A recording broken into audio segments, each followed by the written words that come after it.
एक आदमी था जो बहुत गरीब था। वो सुबह सवेरे घर से निकलता और रात गए वापस आता। उसके हाथ में मेहनत थी मगर किस्मत साथ नहीं दे रही थी। वो जो भी कमाता था वो जरूरतों में खत्म हो जाता था। घर के हालात ऐसे थे कि कभी दो वक्त की रोटी का भी यकीन नहीं होता था। कर्ज आहिस्ता आहिस्ता बढ़ रहा था और दिल के अंदर एक अजीब सा खौफ बैठ गया था। लोग कहते थे मेहनत करो, सब ठीक हो जाएगा। मगर वो सोचता था कि मेहनत तो मैं कर ही रहा हूं, फिर क्यों कुछ नहीं बदल रहा। दिन गुजरते गए और उसके चेहरे से मुस्कुराहट गायब होती गई। एक दिन वो खुद से कहने लगा, शायद मेरी किस्मत ही ऐसी है, शायद मैं उसी लिए पैदा हुआ हूं। एक रात वो बहुत थका हुआ घर लौटा। कमरे में बैठा तो खामोशी थी, मगर उसके दिल में शूर था। आंखें नम थीं, मगर आंसू नहीं निकल रहे थे।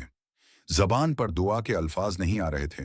बस दिल में एक ही सवाल था, या अल्लाह आखिर कब उसी कैफियत में। वो उठा ना किसी से कुछ कहा, ना किसी को बताया। बस कदम उठते गए और वो मस्जिद की तरफ चल पड़ा, जैसे किसी ने अंदर से उसे वहां बिला लिया हो।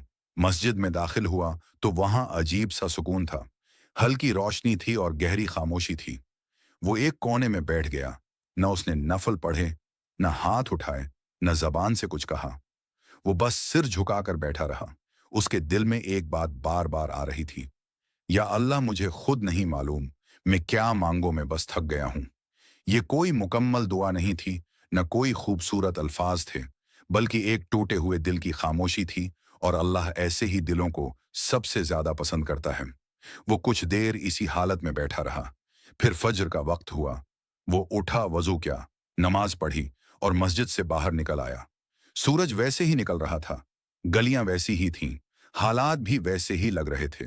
मगर वो नहीं जानता था कि इसी खामोश रात में इसकी तकदीर का फैसला हो चुका है। क्योंकि अल्लाह जबान नहीं दिल पढ़ता है, और जब दिल सच्चा हो तो दुआ के लफ्जों की जरूरत नहीं रहती। उसी दिन वो अपने काम पर निकला। दिन आम दिनों जैसा ही था, मगर अचानक एक पुराना जानने वाला मिला।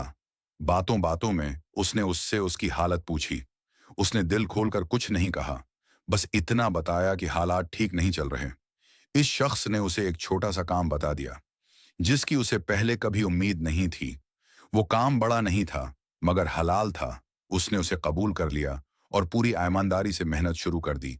दिन गुजरते गए, आहिस्ता आहिस्ता काम चलने लगा। आमदनी में थोड़ी सी बेहतरी आई, फिर उसमें बरकत आने लगी। कर्ज आहिस्ता आहिस्ता कम होने लगा। घर में सुकून वापस आने लगा। इसके चेहरे पर वो मुस्कुराहट लौट आई जो बरसों से गायब थी। उसने महसूस किया कि हालात एकदम नहीं बदलते, मगर जब अल्लाह हाथ थाम लेता है तो रास्ता खुद बनता जाता है। महीने गुजर गए और वही आदमी जो मायूस हो चुका था अब शक्र गुजार बन चुका था। एक दिन किसी ने उससे पूछा कि बताओ, तुमने कौन सी दुआ की थी जिससे तुम्हारी जिंदगी बदल गई। वो थोड़ी देर खामोश रहा, फिर मुस्कुराकर बोला, मैंने कोई खास दुआ नहीं की थी, मैं तो बोल भी नहीं सका था, मेरा रब मेरे दिल की सुन गया।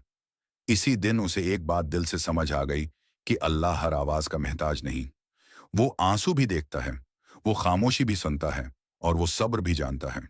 जो इंसान के दिल में होता है, जब इंसान सब कुछ छोड़ देता है, तब अल्लाह खुद बंदे को संभाल लेता है। और कभी कभी खामोश सब्र ही सबसे बड़ी दुआ बन जाता है।